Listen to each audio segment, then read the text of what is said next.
No, I wouldn't say missed opportunity. I think first half we created the better chances. We had numerous big chances. The expected goal tells us that. And then you need to, against those teams at this level, you need to take advantage of those moments, and we didn't. And then it's a sucker punch when they get one off a set play near the back end of the first half, and then we spoke about things at half time. We come out bright, and then again one direct ball which we said they were looking for.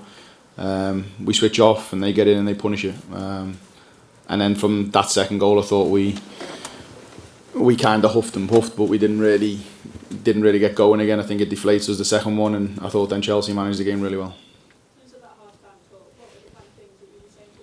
Just more of the same what we done first half, but being a little bit more brave to maintain the ball and sustain it a little bit longer, trying to exploit certain areas where we felt we could overload the pitch, which I think we did in the first half quite well in the build-up. And but once we got into the second goal in the second half, I think it took a little bit of a sting out of us. Okay. Hi Martin. Oh yeah. Did the pressure of the game, how big the game was that you're playing Tottenham Hotspur Stadium, maybe lead to some of the missed chances today, or is that being too simplistic about it? Yeah, probably. I don't think the pressure here, because I think we created numerous of them. And sometimes you need them to go. And in other games, like we had against West Ham, we've hit 2 wonderful strikes and scored 2. And maybe in this game, we're in front of goal and we're firing, they're saving, they're going just over, they're hitting the bar. And you need a little bit of luck to go your way, maybe with some of them. And but I wouldn't say the pressure. I think the players performed really well in the first half, and second half we just didn't get going again. And I think it was probably the second goal deflated us.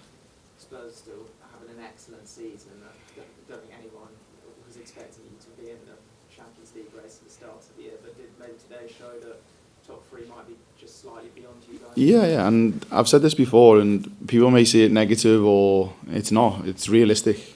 Like, I've been in the league for so many years. I know what I was at Manchester United, and we had to work to get ourselves in a position where you build a team that can be sustainable in that competition. And we've still got work to do. In 7 months, you can't change a team that's finished 11th to be competing for Champions League.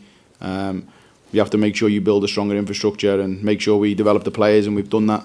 And they're giving everything, and these players want to be in the Champions League, so do I, the club does. But you have to take the right steps, and maybe we're just a little bit short at the moment.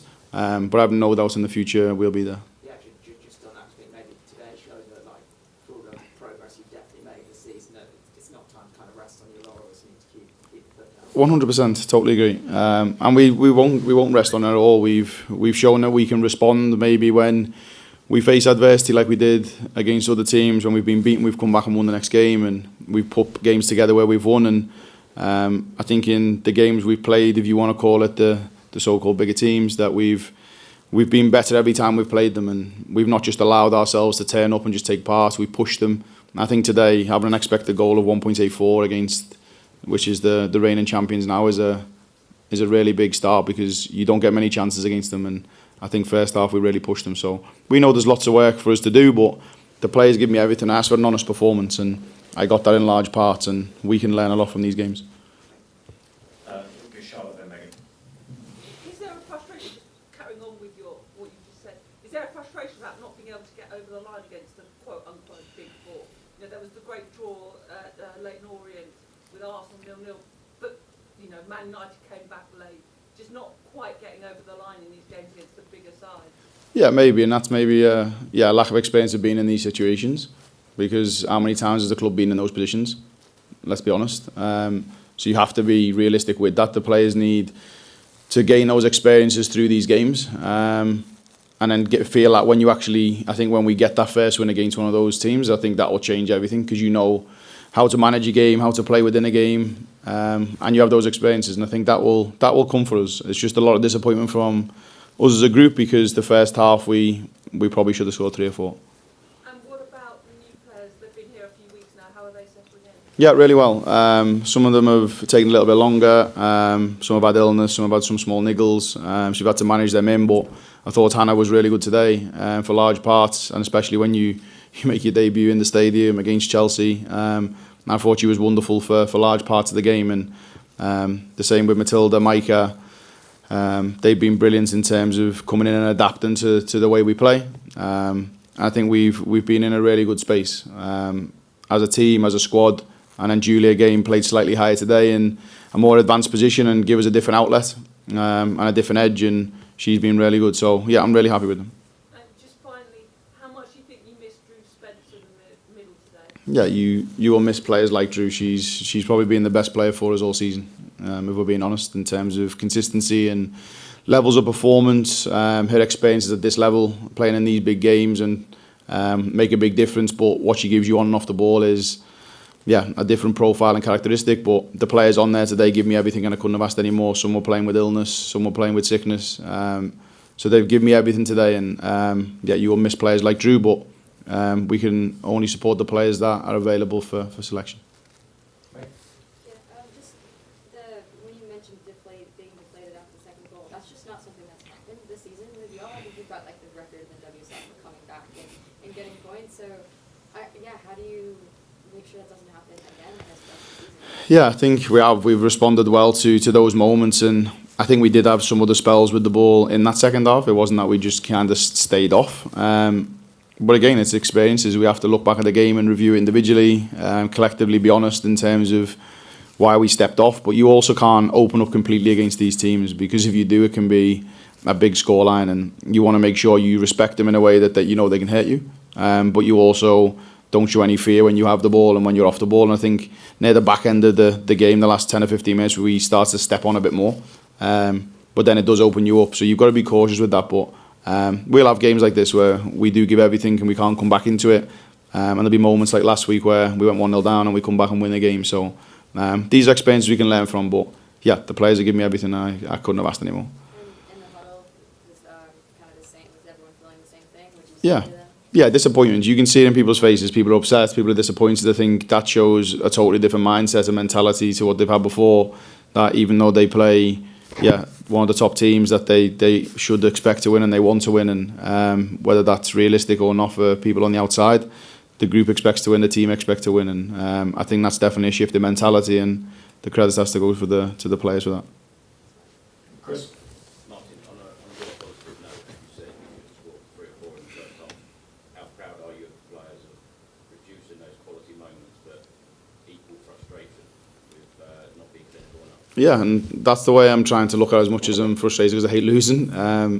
I'm looking at a lot of that first half with the chances we create. We're in super positions. We're very fluid with the ball in terms of if that was breaking or when we've built up with the ball. And you just need one of the two of those to sink in. If the first one goes in, I believe we have a really good, strong foothold then against these teams. And they didn't go, but I can't ask any more. They give me everything in that first half, and it was more the sucker punch, I think, of conceding from that set play that hurts more, because you come into half time maybe 0-0. You maybe know you can push again, and the players don't feel like they've given everything. They've come out probably 1-0 down in that first block. But we need to gain from experiences. When we're in these positions, we need to take them, and today we didn't. Talking of experiences, your first experience inside the stadium, just a word on that and the fans today as well. Yeah, brilliant. It's unbelievable. It's the best stadium in the world. Authentic, unique. It has absolutely everything, and I don't think there's anything matches it. And I enjoyed it. The fans were brilliant, cheering in terms you could hear them throughout, and you know it's loud when I'm trying to shout to the players and they can't hear me. And we want more of these moments, more fans to come and watch, more people to come and watch, and we want to make sure that we can keep bringing people back here when we play Everton and United. So I'm thankful to the fans, the players are, and we wish we could have just got over the line with something today. On a bit of a lighter note as well, Madonna was in the stands today. I understand that you've got a couple of daughters in the academy. Yeah. Chance to talk to her about football? Not yet, no. I knew she was here today, and you had 2 of her daughters in the academy, and she's been down and watched a lot of games, and and hopefully I'll be able to meet her after the game now. And having people like that at the game is unique for us as a team, and having someone like her who can support you, supports the women's team, supports the club, is vital for us. And hopefully I can meet her after the game. Yeah, sorry, just a quick one. I love how you downplayed meeting with Oliver. Just you mentioned some players playing with Yeah, Signa had a little bit of sickness. Hannah was struggling a little bit with the groin. Just a little bit in terms of small parts. But these players want to play, and they're fighters, they're competitors, they want to be on the pitch. And we just had to get through a little bit with some of them. And some of the other players have had little bumps and bruises through the week that we've managed. And yeah, but that's not an excuse. We're good in the first half. We need to be better in the second half, and if we do that, I have no doubt we'll be successful in the medium and long term. Any more? We're good? Oh, man, sorry. Sorry, you said that you're not ready for the Champions League yet. What is the difference between sides like Chelsea, Arsenal, Manchester City compared to Tottenham at the moment? More experience in the group, more experience across the club in terms of infrastructure, foundation, and you need to build to that point. You then need to evolve and build your squad every year, and you need to make sure that then you become sustainable for that competition. You don't just become a one hit in terms of we're in, we're out, we're in, we're out. You want to be there consistently, and you have to build everything around the players, and then evolve the group, develop the group. And by doing that, I think you put yourself in that position. And we have work to do. We know where we're going, the direction we're going in. We're definitely working towards that and moving in the right direction. And I have no doubt we'll be there, but we're just a little bit short at the moment. Thank you. Thank you. Thank you very much, guys. Cheers.